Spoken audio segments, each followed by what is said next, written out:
evening and welcome to Tucker Carlson Tonight. Last night, we aired video from surveillance cameras on Capitol Hill. That video was recorded 26 months to the day before, January 6, 2021.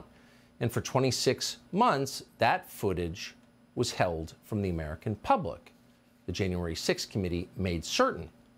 Now, the Justice Department also kept a lid on that video footage. And in fact, in some cases, DOJ did not share it with criminal defendants who'd been charged on January 6th in violation of their constitutional rights. So we felt it was a public service to bring what we could to you. There was no justification for keeping this secret any longer, and a powerful argument to be made that sunlight is always and everywhere the best disinfectant. And in fact, because it was video evidence, it is to some extent self-explanatory. Anyone can look at the tape and decide what he or she thinks of it. So the tape we showed last night indicated very clearly that Capitol Hill police, in some cases, escorted protesters through the Capitol as if they were giving a tour. They did that with Jacob Chansley, the so-called QAnon shaman. At one point, they even tried to open locked doors on Chansley's behalf. Chansley was sentenced to 4 years in prison for his crimes in the Capitol on January 6th. And the video we showed you last night raises the obvious question, why? On what grounds? The video I showed you last night also showed that Officer Brian Sicknick was not beaten to death with a fire extinguisher by protesters on January 6th, as the media and Liz Cheney so often claimed. The video shows Sicknick walking around the building, apparently in good health, after he was supposedly killed. We showed you that video. You can make of it what you will. We also showed you video that proves Ray Epps, the mysterious protester who encouraged others to breach the Capitol, lied to the January 6th committee about where he was on that day. But for some reason, the committee protected him anyway. He was not considered an insurrectionist. He was their ally. So once again, you can draw whatever conclusions you like from that video. We have ours and we shared them with you. But it's really beyond debate that it is good for this country for Americans to be able to see it. The media and politicians, the people in charge, have talked about January 6th every day since it happened for 26 months. And so at some point, the evidence should be presented to the public. In free countries, governments do not lie about protests as a pretext to gain more power for themselves. They don't selectively edit videos for propaganda services and then lie about them in fake hearings and show trials. But that's exactly what happened.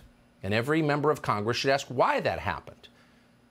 But Democrats in the Senate, the Democratic leader in the Senate, Chuck Schumer, is not asking why. Instead, Chuck Schumer went on the Senate floor today to explode and to say that showing that video, evidence of wrongdoing by the federal government, including the security forces, the police department that Nancy Pelosi personally controlled, letting the public see any of that is a threat to democracy. Watch. Last night, millions of Americans tuned in to one of the most shameful hours we have ever seen on cable television. Fox News host Tucker Carlson ran a lengthy segment last night arguing the January 6th Capitol attack was not a violent insurrection. I don't think I've ever seen a primetime cable news anchor manipulate his viewers the way Mr. Carlson did last night. I don't think I've ever seen an anchor treat the American people and American democracy with such disdain. There's nothing that shameful that has ever appeared on American television in the history of the medium. And so, on the basis of that, the self-evident outrage of showing the public video that it paid for and has a right to see, Chuck Schumer called for the censorship of that video. Any information, and he did not dispute that it was accurate, that damages a storyline his party constructed and used must be squelched. And Schumer was explicit on that point. Because that video contradicted lies told by the Democratic Party, Liz Cheney and Adam Kinzinger, Chuck Schumer demanded that our bosses pull this show off the air. He's going to come back tonight with another segment. Fox News should tell him not to. Fox News, Rupert Murdoch, tell Carlson not to run a second segment of lies. I urge Fox News to order Carlson to cease propagating the big lie on his network and to level with their viewers about the truth behind the efforts to mislead the public.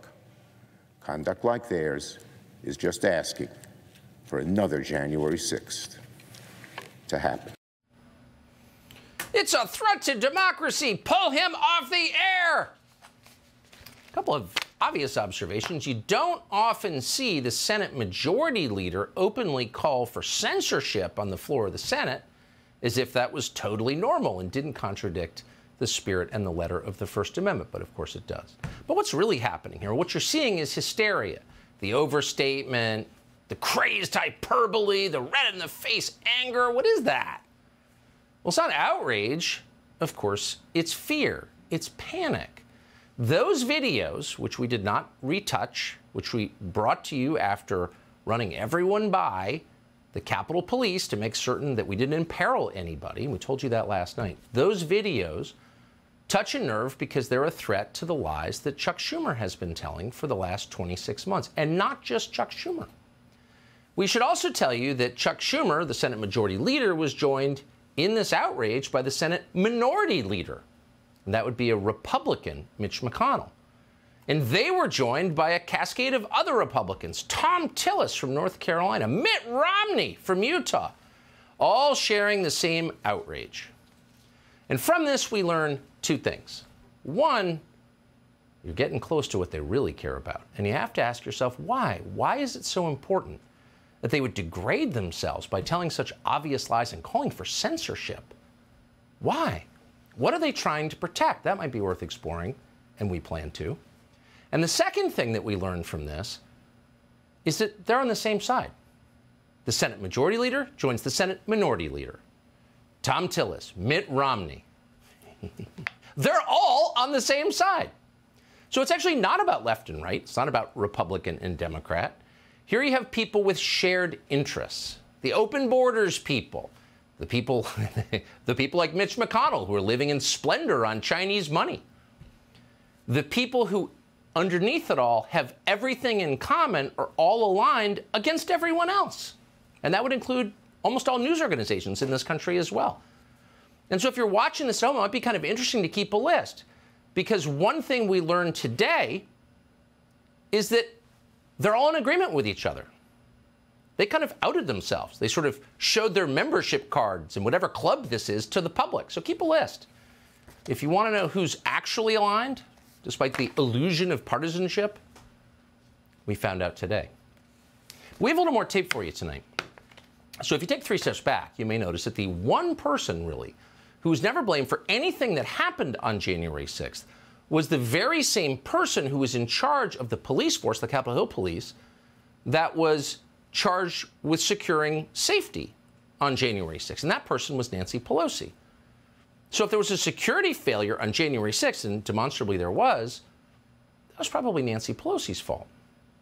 And after looking at thousands of hours of footage, we came to the conclusion that many others have reached, which is the Capitol Police were not prepared for what happened. And that's fascinating when you think about it, because there was ample warning. The federal intel and law enforcement agencies knew perfectly well there could be a massive disturbance at the Capitol. But the frontline officers on duty that day didn't know. And yet the people who kept that information from the frontline officers who were overwhelmed by thousands of people milling around the Capitol building, the people who fell down on the job, who didn't do their job, they were not punished. They were rewarded. And you have to ask yourself, why is that?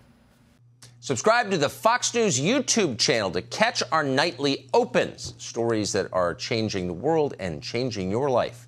From Tucker Carlson Tonight.